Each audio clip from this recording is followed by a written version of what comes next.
saya lagi, dia soft. Okay? Tapi tak ada, bukan soft yang macam level P3. B4 dah sedap, okay? Pelan sekejap kan. Tapi yang ini dia akan firm sikit dan dia akan dikaitkan dengan outsole. Cuma tang outsole je.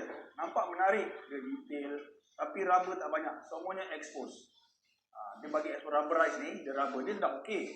Tapi dari segi ketahanan perlu satu yang pure rubber untuk dia punya gripping, untuk dia punya traction. Detail tak banyak, detail ni untuk yang expose ni banyak sangat. Lari sedap, takut tak tahan lama. Itu saja dia punya flaw dia. Kalau detail pula tu kan. Kemudian dia ada shock liner X30 dalam ni. Sangat menarik. Pun daripada recycle material. Saya suka lah FF macam ni. Ni saya punya experience tadi. Dah lari tak banyak, easy dan ada sikit buat up tempo. Serius, terkejut. Kalau ni up tempo dia kurang sikit, ada kena push ada sikit. Sebab dia tak ada carbon, kemudian ada soft. Dia ada firm sikit. Saya ingat perbezaan dua meter hardness tu.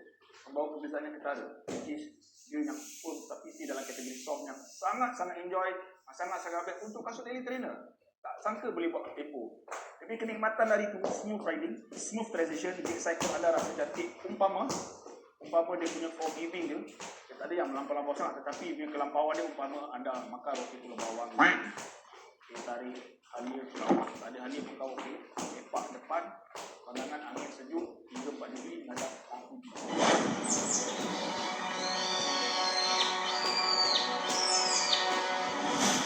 Wow, itu dia punya kenikmatan. Kasut ni untuk siapa? Kasut ni untuk semua orang, untuk entry level. Bermakna, macam saya katakan tadi, anda akan sangat enjoy dengan kasut ni. Saya setiap kali sangat enjoy.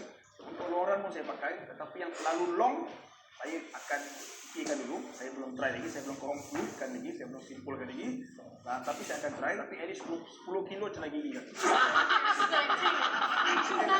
Serius dia boleh tapau habis-habisan.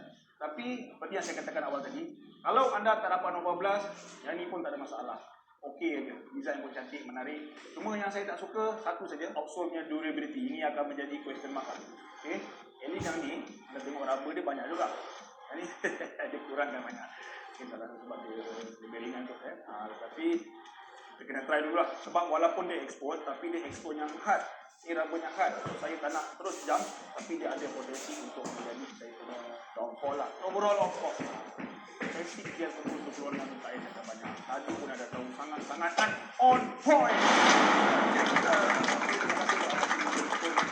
Kalau anda suka video ini, tekan like, tinggalkan komen apa pandangan anda, dan sebelum saya habiskan, saya nak bagi satu lagi peringatan.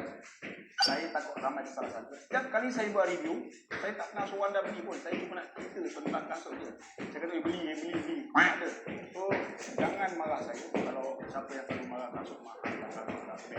Kalau anda tak suka brand tertentu, sebab channel saya nak sebarkan kebaikan. Yes sir. So yang paling penting apa dia? Subscribe. Sebarkan kebaikan. Stay healthy, keep fit and keep running. Assalamualaikum. Salam Syawal IDP. Yo, what's going on?